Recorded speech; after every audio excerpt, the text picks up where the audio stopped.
বন্ধুরা, চৈতি সিম্পল কিচেনে সবাইকে স্বাগত। আশা করি তোমরা সবাই খুব ভালো আছো আর আমিও ভালো আছি। বড়দের প্রণাম আর ছোটদের ভালোবাসা জানিয়ে আমি আমার রেসিপি এখন থেকেই শুরু করলাম।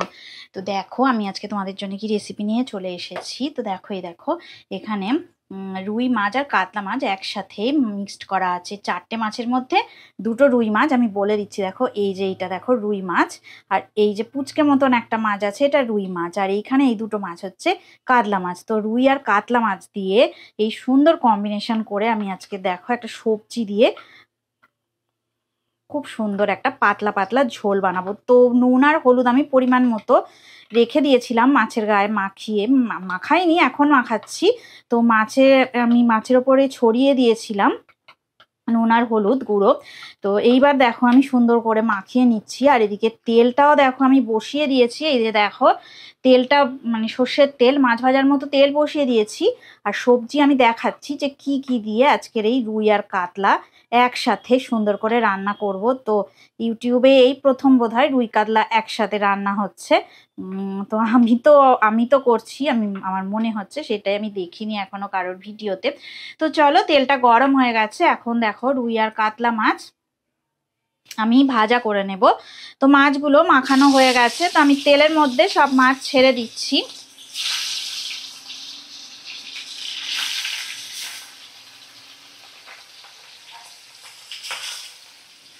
তেলটা হাই ফ্লেমে রেখে দিয়েছিলাম, তো এখন আমি তেলটা মিডিয়াম ফ্লেমে করে রান্নাটা করছি।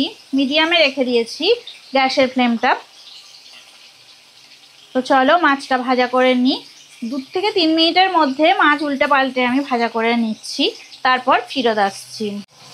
দেখো, মাছের এক সাইডটা ভাজা হয়ে গেছে। মাছগুলোকে দেখো উল্টে পাল্টে ভাজা করে নেব।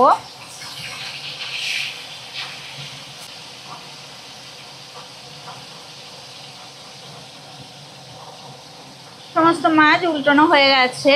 উল্টে পাল্টে সুন্দর করে মাছগুলো ভাজা করে নিচ্ছি। আরও 2 মিনিট একটু মাছ ভাজা করে নিই, আর তার মধ্যে দেখিয়ে দিই আজকে দেখো কি কি সবজি আমি দিয়ে আর কি দিয়ে রান্নাটা করছি। দেখো, এই দেখো আমি কয়েকটা বড়ি নিয়ে নিয়েছি। এগুলো ছোলার ডালের বড়ি, এগুলো বাড়িতে দেওয়া বড়ি। বাড়িতে দেখো আমার শাশুড়ি মা সুন্দর করে দিয়েছিল, আর কত সুন্দর দেখো বড়িগুলো হয়েছে। কালো জিরে দিয়ে দিয়েছে ফোড়ন দিয়ে। আর এই দেখো সবজির মধ্যে কি রান্না হচ্ছে, দেখো কুমড়ো এই যে সুন্দর করে কেটে নিয়েছি, আর এই ডাঁটা, এগুলো আমাদের গাছের ডাঁটা। তো আমার শ্বশুরবাড়িতে গাছ আছে, তোমাদের পরে অন্য সময় গিয়ে শেয়ার করব। তো দেখো, এই ডাঁটা দিয়ে আর কুমড়ো দিয়ে, কোনো রকম আলু দিচ্ছি না, সেই দিয়ে আর কি কি সবজি দেব আর কি দিয়ে রান্না করব, তো আমার সাথে থাকো, তোমরা স্কিপ করো না, তাহলে অবশ্যই তোমরা দেখতে পাবে। আর এই মাছের ঝোলটা কত সুন্দর হবে, কত হেলদি আর টেস্টি মাছের ঝোল হবে, অবশ্যই তোমাদেরকে দেখাবো। স্কিপ করো না, সবাই ভিডিওটা দেখতে থাকো, তো ভালো লাগবে অবশ্যই তোমাদের। তো মাছগুলোও দেখো ভাজা হয়ে গেছে, মাছগুলোকে এবার আমি তুলে নেব। তো এবার দেখো আমি বড়ি দিয়ে দিলাম, কারণ মাছ ভাজা সমস্ত হয়ে গেছে। মাছ আমি একটা পাত্রে তুলে নিয়েছি, এবারে বড়িগুলো দিয়ে সুন্দর করে বড়িগুলো আমি ভাজা করে নেব। তেলটা বেশ ভালোই গরম আছে। তো বড়িগুলো বেশি নাড়াচাড়া করতে হবে না, যেহেতু ঘরে দেয়া বড়ি তো খুবই সুন্দর। চালগুঁড়ো টালগুঁড়ো কিছুই নেই, চালগুঁড়ো দেওয়া নেই, এতে সমস্ত মানে তোমার ডালটাই আছে। ছোলার ডালের বড়িগুলো ভাজা করা হয়ে গেল। এবারে দেখো, প্রথমেই আমি কড়ার মধ্যে কালো জিরে ফোড়ন দিয়ে দেব, আর খুবই অল্প তেলে রান্নাটা করে নেব। তো অল্প করে কালো জিরে ফোড়ন দিয়ে আমি রান্নাটা শুরু করছি। তো দেখো, আমি কুচনো পেঁয়াজ প্রথমে দিয়ে দিচ্ছি। একটা ছোট্ট পেঁয়াজ দিচ্ছি আমি, কুচি করা পেঁয়াজ। তো পেঁয়াজ দিয়ে একটু ভালো করে আমি নাড়াচাড়া করে নেব 2 থেকে 3 মিনিট। 2 মিনিট লাগবে না, 1 মিনিট একটু নাড়াচাড়া করে নেব। একদম লো ফ্লেমে করে দিয়েছি।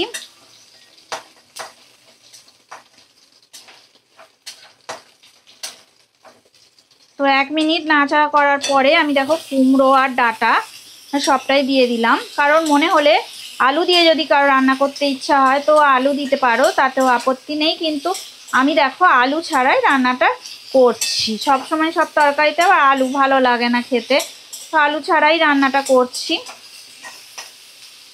তো এই একদম অল্প তেলেই আজকে রান্নাটা আমি করে নেব। তো এখন দেখো কাঁচা লঙ্কা আর টমেটো কুচি দিয়ে দিলাম, আর সামান্য দেখো আমি আদা বাটা 1 চামচের মতো আদা বাটা আমি দিয়ে দিলাম।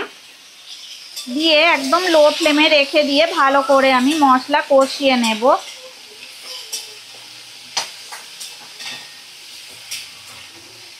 আর একটু হলুদ গুঁড়ো আর নুন আমার দেয়া হয়নি, তো এখনই দিয়ে দেব, কারণ যেহেতু অল্প তেলে রান্নাটা করছি সব মশলাগুলো এখনই দিয়ে দেওয়া ভালো। একদমই লো ফ্লেমে রেখে দিয়েছি দেখো আমি।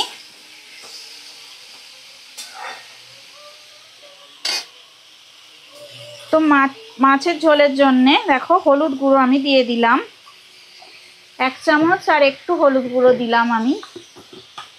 আর দেখো 1 চামচ নুন দিয়ে দিলাম।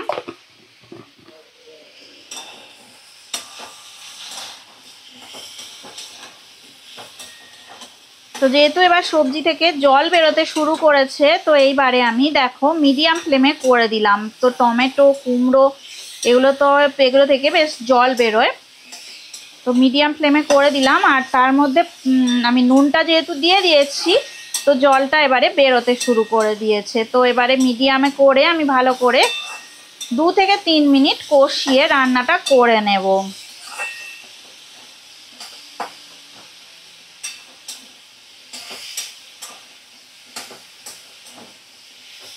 তো এই রান্না গরম ভাতের সাথে মাছের ঝোলটা দারুণ খেতে লাগে,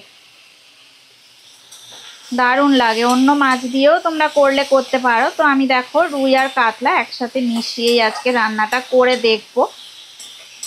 তো অবশ্যই ভালো লাগবে খেতে। মাছের ঝোল তো পাতলা করে সবারই খেতে ভালো লাগে। তো চলো দেখি, এর মধ্যে এবার আমি জল দিয়ে দেব। তো যে খুন্তিটা রান্না করছিলাম সেই খুন্তিটা একটু ধুয়ে আমি জলটা দিয়ে দিলাম। তো কালারটা এত সুন্দর এসেছে, আর সজনে ডাঁটাগুলো দেখো একদম সবুজ হয়ে আছে, কত সুন্দর দেখতে হয়েছে। অন্য সবজি দিয়ে মাছের ঝোল তো আমরা সব সময় খেয়ে থাকি, তো এইভাবে রান্নাটা কোনো সময় কুমড়ো দিয়ে বড়ি দিয়ে করে দেখো, তো দারুণ লাগবে। তো ঝোলটা দেখো ফুটে গেছে। তো এবার আমি একটু ঢাকা দিয়ে রান্নাটা হতে দেব। এটা একদম মানে পাতলা টাইপের ঝোলটা হবে, তো ঢাকাটা দিয়ে দেব এবারে। দেখো আমি ঢাকা দিয়ে দিলাম, ফিরে আসছি 2 থেকে 3 মিনিট পরে। দেখো 2 থেকে 3 মিনিট হয়ে গেছে, আমি ঢাকাটা খুলে নিলাম। তো কুমড়োটা পুরোটা সিদ্ধ হয়নি, তো এর মধ্যেই আমি মাছ আর বড়ি দিয়ে দেব, কারণ যেহেতু একদম ডালের বড়ি না, এর মধ্যে তো কোনো চাল নেই, মানে ভেজাল মেশানো আর কি নেই। তো তাই জন্যে আমি এই সমস্ত ভাজা মাছ আর বড়ি আমি দিয়ে দেব। মানে এই বড়িগুলো সিদ্ধ হতে একটু সময় লাগে। আর দেখো কুমড়োগুলো একদম মানে যে খুব সিদ্ধ হয়ে গেছে তা না, একটু আধ সিদ্ধ হয়েছে।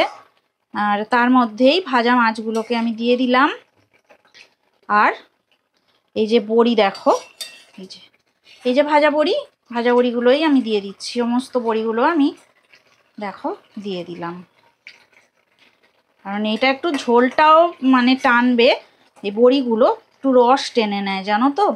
তো এই যে দেখো আমি ঝোলটা যে জলটা দিয়েছি, জলের পরিমাণটা আমার কম হবে, আর একটু জল এখানে আমাকে অ্যাড করতে হবে। তো একটু গরম জল আমি দেখো অ্যাড করে দেব। তো অল্প করেই আমি দেখো দিয়ে দেব, একদম অল্প জল দিয়ে দিলাম।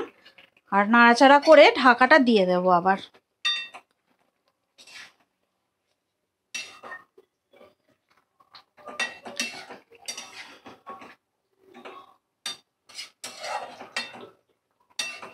বড়িগুলো একটু ভিতরে ভিতরে দিয়ে দিই, সিদ্ধ হয়ে যাবে তাহলে।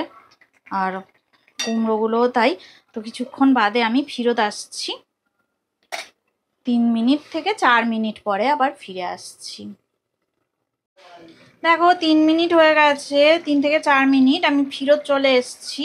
আর ঢাকাটা দেখো তুলে নিয়েছি। তো রান্নাটা একদমই হয়ে গেছে, কুমড়ো খুব সুন্দর সিদ্ধ হয়ে গেছে। তো এই দেখো এই যে দেখো একদম সিদ্ধ হয়ে গেছে, তো দারুণ সিদ্ধ হয়ে গেছে। আর বড়িগুলো দেখো এইভাবে, বড়িগুলো না খুব সুন্দর বড়ি। এই যে দেখো একদম মানে ঘেটে যায় যে, সে ঘেটেও যায়নি। তো একদম ঝোলটা পুরো আমার সুন্দর করে রেডি হয়ে গেছে। এবার আমি গ্যাসের ফ্লেমটা অফ করে দিলাম। আর কিছুক্ষণ পরে না আমি রান্নাটা সার্ভ করব, কারণ এখন প্রচণ্ড গরম।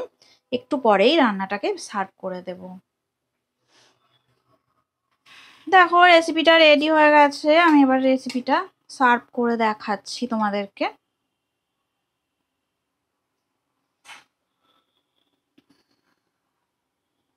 তো কত সুন্দর দেখতে হয়েছে দেখো। তোমরা অবশ্যই বাড়িতে রেসিপিটা একবার হলেও অবশ্যই বানাবে। তো অনেক সুন্দর খেতে হয়, দারুণ টেস্টি রান্না, তো খুব সুন্দর লাগে খেতে।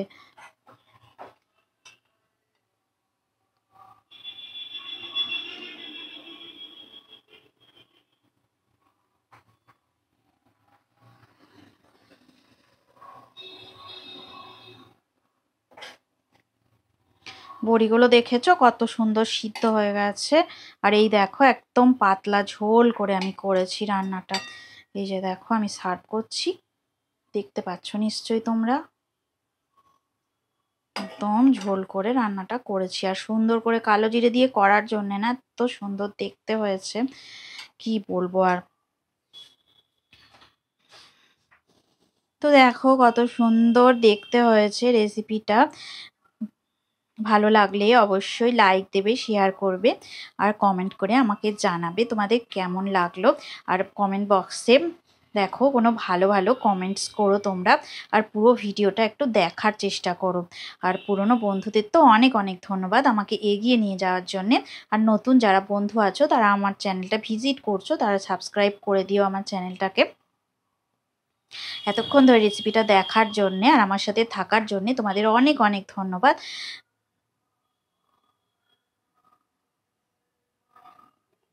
আজকের মতো টাটা। পরে আবার নতুন রেসিপি নিয়ে তোমাদের সামনে আমি আবার চলে আসবো। এই রেসিপিটা অবশ্যই ট্রাই করো, গরম ভাতে দারুণ খেতে লাগবে।